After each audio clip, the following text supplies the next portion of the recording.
नमस्कार मंडळी. तर माझ्या आजच्या व्हिडिओमध्ये तुम्हा सर्वांचं स्वागत आहे. हो, आज आत्ता थोड्या दिवसापूर्वी माझे झालेत 1K सबस्क्रायबर कंप्लीट. ते होण्यासाठी आपल्याला खूप असं कष्ट घ्यावे लागतात. जो पण यूट्यूबमध्ये येतो त्याला माहीतच आहे की सबस्क्रायबर कंप्लीट होणं एवढं सोपं नाही. सबस्क्रायबर कंप्लीट होणं एवढं सोपं नाही की आपल्याला खूप असं कष्ट घ्यावे लागतात.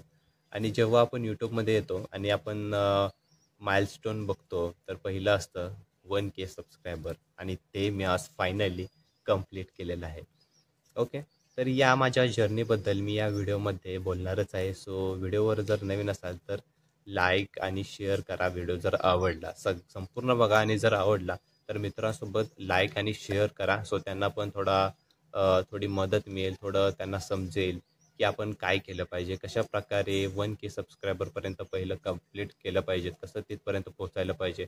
आणि तिथून पुढं तुम्हाला कळतंच 1K एकदा झाले की तुम्हाला कळतंच की आपण काय केलं पाहिजे, आपण आता इथून पुढे कसे प्रयत्न केले पाहिजेत, कसे त्यामध्ये एफर्ट टाकले पाहिजे, ते याबद्दल मी बोलणारच आहे. आणि चॅनेलवर जर नवीन असाल तर चॅनेलला सबस्क्राईब करायला विसरू नका. सो तुम्हाला कन्सिस्टंटली असे व्हिडिओ माझ्या चॅनेलवर बघायला मिळतील. So okay. तर चला आपण आता व्हिडिओला सुरुवात करूया. तर 1K सबस्क्रायबर प्रत्येक यूट्यूबरचं स्वप्न पहिलं 1K सबस्क्रायबर कंप्लीट करायचं आणि त्यानंतर ते वॉच अवर जे असतं ते येतं. पण पहिलं असतं 1K सबस्क्रायबर कंप्लीट करणं. सो माझं स्टार्टिंग झालं, मी स्टार्टिंगला जेव्हा मी यूट्यूबमध्ये आलो त्यावेळेस मी टेक्निकल व्हिडिओज बनवायचो. कसं जीमेल अकाउंट क्रिएट करायचं, कसं आधार कार्ड डाउनलोड करायचं, असे बरेच असे माझे व्हिडिओ तुम्हाला माझ्या चॅनलवर बघायला मिळतील. हा माझा चॅनेल ऑलरेडी माझा टेक्निकल व्हिडिओचा चॅनेल आहे, ज्याचं नाव आहे ऋषिकेश शिंदे, असं त्या चॅनेलचं नाव आहे. सो तुम्ही तिथं गेल्यानंतर तुम्हाला माझा हा चॅनेल बघायला मिळेल आणि त्यावर जे व्हिडिओ अपलोड केलेले आहेत ते बघायला मिळतील. सो त्यावर मी अपलोड केले व्हिडिओ, बॅकग्राऊंडला आवाज द्यायचो मी आणि स्क्रीन रेकॉर्ड वगैरे करून मी ते व्हिडिओ बनवायचो. पण त्यामध्ये मला असा प्रॉपर असा जसा मला सक्सेस पाहिजे होता तसा मिळाला नाही. मी खूप असे एफर्ट घेतले पण त्यामध्ये सक्सेस मिळाला नाही. आणि त्यानंतर मला काय झालं, माझा जॉब पण लागला. जॉब लागल्यानंतर मी 1 ते 2 वर्ष जॉब केला आणि त्यामध्ये माझे 2 ते 3च व्हिडिओ पडले असतील. सो माझी तिथं कन्सिस्टन्सी गेली. त्या टेक्निकल व्हिडिओजमध्ये माझी कन्सिस्टन्सी गेली. तिथे मी व्हिडिओज अपलोड केले नाही. त्यामुळे तिथे माझी कन्सिस्टन्सी गेल्यामुळे थोडं मला परत मी त्यामध्ये यूट्यूबमध्ये यायला थोडा मला टाईम लागला. पण जेव्हा माझे 1K सॉरी जेव्हा मी ते झालं, जॉब वगैरे चालू होता, जॉब वगैरे माझं काही कारणास्तव माझा जॉब गेला. तो कशामुळे गेला हे मी कारण सांगू शकत नाही, कारण की ते पर्सनल रिझन असतं. ते मी असं शेअर करू शकत नाही. कोणती कंपनी होती हे मी शेअर करू शकत नाही. सो तिथे माझा जॉब गेला आणि जॉब गेल्यानंतर असं ठरवलं की काहीतरी आपण केलं पाहिजे. कारण की आपण जॉबच्या भरोशावरच राहतो, दुसरं काही करतच नाही. तर आपण जॉबच्या भरोशावर न राहता फायनान्शियली फ्रीडम मिळण्यासाठी दुसरं काहीतरी बघितलं पाहिजे. सो त्यानंतर मी काय केलं, फ्रीलान्सिंगमध्ये आलो. यूट्यूब ते होतंच, यूट्यूबचं माझं ते चालूच होतं, कारण की आपण एकदा व्हिडिओ अपलोड केले की ते चालूच राहतं. पण त्यानंतर मी आलो फ्रीलान्सिंगच्या जर्नीमध्ये. फ्रीलान्सिंगमध्ये मला 2-3 महिने माझा टाईम गेला. त्यामध्ये मी एक चांगली प्रोफाईल तयार केली आणि 2 ते 3 महिने टाईम केला आणि 3 महिन्यानंतर मला एक ऑर्डर मिळाली आणि चांगली ऑर्डर मिळाली. मला असं वाटलं की नाही, आता आपलं फ्रीलान्सिंगमध्ये होऊन जाईल, आता काही प्रॉब्लेम नाही आहे. आणि इकडं जॉबला पण अप्लाय करत होतो, पण तिथून पण मला काहीच रिस्पॉन्स मिळत होता जॉबवर अप्लाय करून. सो मी ट्राय केलं, फ्रीलान्सिंगच्या जर्नीमध्ये मी बसण्याचा प्रयत्न केला. सो एक प्रोजेक्ट कंप्लीट केला. परत तो महिना तसाच गेला, परत प्रोजेक्टच मिळाला नाही. परत 2 महिने गॅप पडला. 2 महिन्यानंतर परत मला एक प्रोजेक्ट भेटला. सो परत इथं थोडं बरं वाटलं की हां, प्रोजेक्ट मिळत आहेत. पण आता काय झालं आहे, जवळजवळ 5 ते 6 महिने गेलेत, मला असं कोणताच असा प्रोजेक्ट मिळाला नाही. सो थोडं डिमोटिवेट पण झालो आणि थोडंसं डिप्रेशनमध्ये पण गेलो, कारण की आपल्याला जॉब नाही आहे. आपलं घर कसं चालणार, आपल्याला घरातल्यांना थोडं तरी का होईना, आपण वयात आल्यानंतर थोडं तरी पैसे देणं गरजेचं आहे. काहीतरी आपण केलं पाहिजे, काहीतरी केलं पाहिजे. सो मी त्यानंतर असं ठरवलं की नाही, बघूया आता. आपल्याला फ्रीलान्सिंग तर आपलं चालूच राहणार, कारण की आपण एकदा प्रोफाईल क्रिएट केली की जेव्हा एखाद्या बायरला आपल्याकडून ऑर्डर जर पाहिजे असेल, आपल्याकडून काही जरी काम करून घ्यायचं असेल, तेव्हा तो येईलच ना, तेव्हा तो एखादी ऑर्डर देईलच ना आपल्याला. सो ते तर चालूच राहणार आहे, तिथून तर चालूच राहणार आहे. पण ते चालू राहणारच आपलं, ते चालू तर राहणारच, पण काहीतरी दुसरं केलं पाहिजे. सो त्यासाठी मी परत ठरवलं की नाही, ते तसंच राहणार आहे ना, आपण दुसरं एक प्लॅटफॉर्म बघूया. तर मी ठरवलं की आपण यूट्यूबमध्ये करत होतो, पण आपण यूट्यूबमध्ये स्टॉप झालो. का स्टॉप झालो? तर या जॉबमुळे वगैरे. बरं, मी परत त्या टेक्निकल चॅनेलवर आलो आणि परत अपलोड करायला व्हिडिओ सुरुवात केली.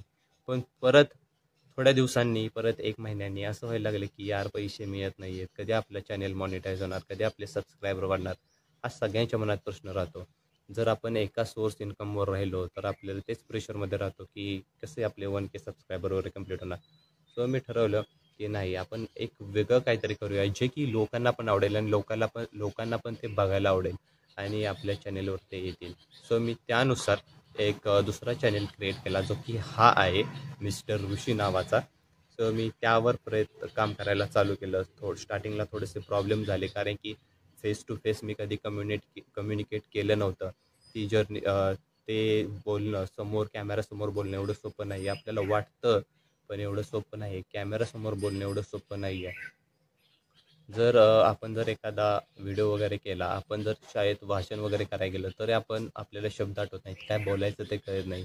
हा प्रॉब्लेम आपल्याला येतो. त्यामुळे असं, जर तुम्ही यूट्यूबमध्ये आला तर तुम्ही स्टार्टिंगला बॅकग्राऊंडला आवाज देऊन व्हिडिओ बनवायचा प्रयत्न करा. स्क्रीन रेकॉर्डिंग वगैरे ॲप तुम्हाला मिळतील, त्या घ्या. त्याने स्क्रीन रेकॉर्ड करा आणि बॅकग्राऊंडला तुमचा व्हॉईस द्या. जिथून तुम्हाला थोडंसं का होईना तुम्ही सुधारा. तुमची कम्युनिकेशन स्किल हळूहळू सुधारेल. सो मला पण माझा जो मागचा चॅनल होता तिथे थोडं मला समजलं की आपण कसं बोलायला पाहिजे, उच्चार आपले कसे असले पाहिजेत, कसं समोरच्याला समजेल. सो तिथं मला थोडंसं समजलंच होतं. पण जेव्हा आपण असं समोर कॅमेरा धरतो आणि बोलायला सुरुवात करतो, ते सोपं नसतं, कारण की आपल्याला शब्द आठवत नाही. हा प्रॉब्लेम असतो. पण तुम्ही सुरुवात तर केलीच पाहिजे. जो जो कॅमेराला फेस चांगल्या प्रकारे करू शकतो, तो कुठेही कमी पडत नाही. कुठेही जर त्याला कोणाचाही एकदम इंटरव्ह्यू घ्यायचा असेल तर तो तिथे कमी पडू शकत नाही. त्याला सगळं चांगल्या प्रकारे बोलता येतं. फक्त त्याला त्यामध्ये टाईम द्यायला लागतो आणि टाईम चांगल्या प्रकारे दिल्यानंतर तो त्यामध्ये खूप काही करू शकतो. तर माझी तिथं जर्नी सुरू झाली या मिस्टर ऋषी चॅनेलमध्ये. मी स्टार्टिंगला व्हिडिओ केले. स्टार्टिंगला मी 2 ते 3 महिने कन्सिस्टंट राहिलो. मी एक पण दिवस मिस केला नाही. दररोज मी व्हिडिओ अपलोड करायचो. दररोज काही ना काहीतरी करायचो. दैनंदिन जीवनातलं काही ना काहीतरी टाकायचो. पण तिथे माझं काय झालं, तिथे माझे लाईक वगैरे येत होत्या, कमेंट पण चांगल्या येत होत्या आणि थोडे हळूहळू सबस्क्रायबर वाढायला लागले. पण त्या जॉबचा वगैरे आधार नसल्यामुळे, पैशाचा वगैरे प्रॉब्लेम असल्यामुळे मी ठरवलं की नाही, असं काहीतरी करूया की अजून थोडं पब्लिक चांगल्या प्रकारे इंटरॅक्ट होईल आणि चांगलं त्यांना कंटेंट बघायला मिळेल आपल्या चॅनेलवर. सो मी आता बैलगाडी क्षेत्रात आलो आहे. आता माझे 2 व्हिडिओ पडलेत, लाईव्ह स्ट्रीम मी करतो आहे. सो तिथे माझे लाईव्ह स्ट्रीम तुम्हाला बघायला मिळेल. मी 2 बैलगाडा शर्यती केल्या आणि त्यातून मी थोडे सेमीफायनल, फायनलचे सामने पण व्हिडिओमध्ये ॲड केलेले आहेत. तर ते तुम्हाला बघायला मिळतील. तुम्हाला असे व्हिडिओ बघायला मिळतील. ही जर्नी खूपच खतरनाक होती माझी. मी अशा शब्दात मांडू शकत नाही. तुम्हाला जर मी हे सांगतोय, पण त्या सिच्युएशनमधून मी कसं गेलो ना, हे मला माहिती आहे. कारण की हे सोपं नसतं. तुम्ही पण एकदा जॉब वगैरे तुमच्या हातातून गेला, तुमच्याकडे कुठलाही सोर्स नसला, पैशाचा कोणताही सोर्स नसला, तर तुम्हाला पण माहिती आहे किती असे प्रॉब्लेम येतात. आणि पैसे असताना आपल्याला प्रॉब्लेम येत नाहीत, पण पैसे नसताना खूप एकदम सारे प्रॉब्लेम एकदम असे प्रॉब्लेम येतात. त्यामुळे त्याला फेस करणं एवढं सोपं नसतं. तर माझी अशी जर्नी सुरू झाली आणि जेव्हा मी बैलगाडा वगैरे लाईव्ह स्ट्रीम केलं आणि हळूहळू व्हिडिओ अपलोड चांगल्या प्रकारे केलं, तो मला चांगला रिस्पॉन्स मिळाला आणि आत्ताच माझे नुकतेच 1K सबस्क्रायबर कंप्लीट झाले. हा माझा पहिला माइलस्टोन आहे, जो मला कितीतरी, जेव्हा मी यूट्यूबमध्ये पहिल्याच टेक्निकल चॅनेल ओपन केलं तेव्हापासून मी या दिवसाची वाट बघत होतो की कधी आपलं 1K सबस्क्रायबर कंप्लीट होते. खूप असं भारी वाटतंय आज, कारण की ते शब्दात मांडण्यासारखं पण नाही आहे. 1K सबस्क्रायबर हा आनंद शब्दात मांडू शकत नाही, असा आनंद आहे हा. सो तुम्ही पण एखादा जर चॅनल ओपन केला असेल, एखादा जर तुम्ही कंटेंट चांगल्या प्रकारे करत असाल, तर मला हेच सांगायचे की तुम्ही त्यामध्ये कन्सिस्टंट राहा. कन्सिस्टंट राहिल्यानंतर त्यामध्ये तुम्हाला तुमच्या व्हिडिओमध्ये इम्प्रूव्हमेंट करायची आहे. इम्प्रूव्हमेंट चांगल्या प्रकारे करा. तुम्ही चांगल्या प्रकारे व्हिडिओ बनवा, चांगले अपलोड करा. इम्प्रूव्हमेंट करा म्हणजे त्यामध्ये काहीतरी असं टाका जे पब्लिकला चांगल्या प्रकारे इंटरॅक्ट करेल, तुमच्या चॅनेलवरचे व्हिडिओ ते बघायला आवडतील असं काहीतरी टाका. ओके.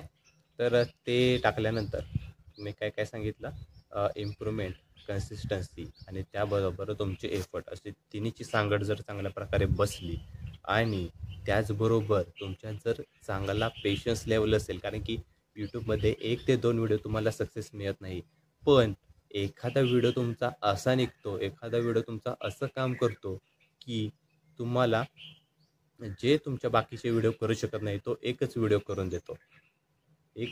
देतो. पण तुम्ही सांगू शकत नाही की कोणता व्हिडिओ करेल. त्यामुळे तुम्हाला व्हिडिओ अपलोड केलाच पाहिजे. तुम्ही सांगू शकत नाही की माझा हा व्हिडिओ चालेलच.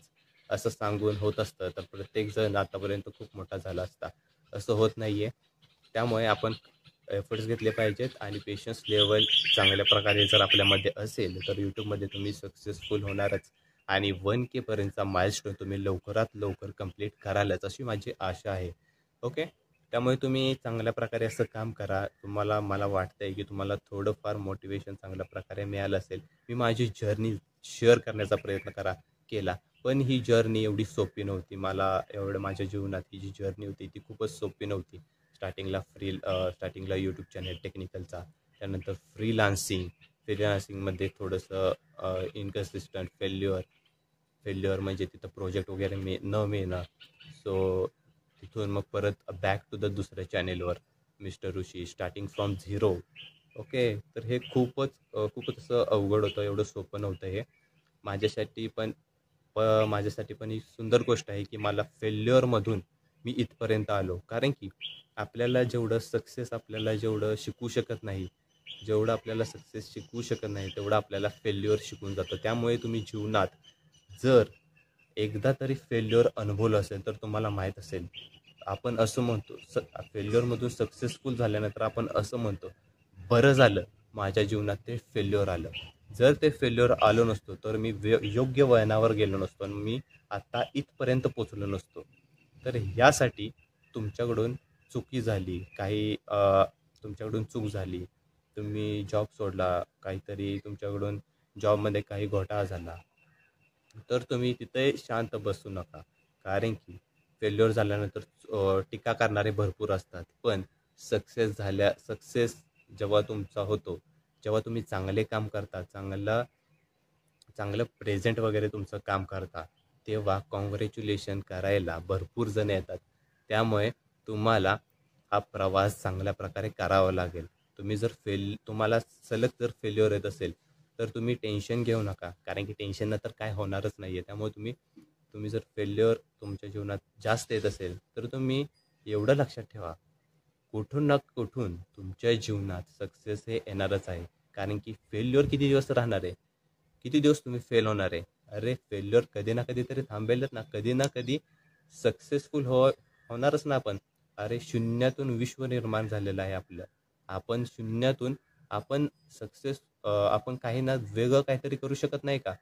आपण आता शून्य आहे ना, मग आपण दुसरं काही करू शकत नाही का? आपण शून्यातून 1K पर्यंत पोहोचू शकत नाही का यूट्यूबमध्ये? अरे म्हणून तुम्ही हार मानू नका, कन्सिस्टंट राहा. तुम्ही जे काम करताय आणि महत्त्वाचं सांगायचं झालं तर तुमच्या आवडीला तुम्ही फॉलो करा. जर तुम्हाला जे आवडतं ते तुम्ही फॉलो केलं ना, तर तुम्ही असं समजा की तुम्ही जॉब करताय पण तुम्हाला तो आवडत नाही आहे. तुम्हाला दुसरंच काहीतरी आवडतं. जसं की मला यूट्यूबवर व्हिडिओ अपलोड करायला आवडते आणि तुम्ही जॉब करताय. मला सांगा तुमचं मन लागेल का जॉबमध्ये?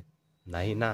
हेच तर कारण आहे. कारण म्हणून तर आपल्याला आपली जी आवड आहे त्याला जास्तीत जास्त महत्त्व दिलं पाहिजे. आपण जे करतोय त्याला जास्तीत जास्त महत्त्व दिलं पाहिजे. आपल्या आवडीला आपण प्रथम प्राधान्य देऊन त्याच्यावर काम केलं पाहिजे.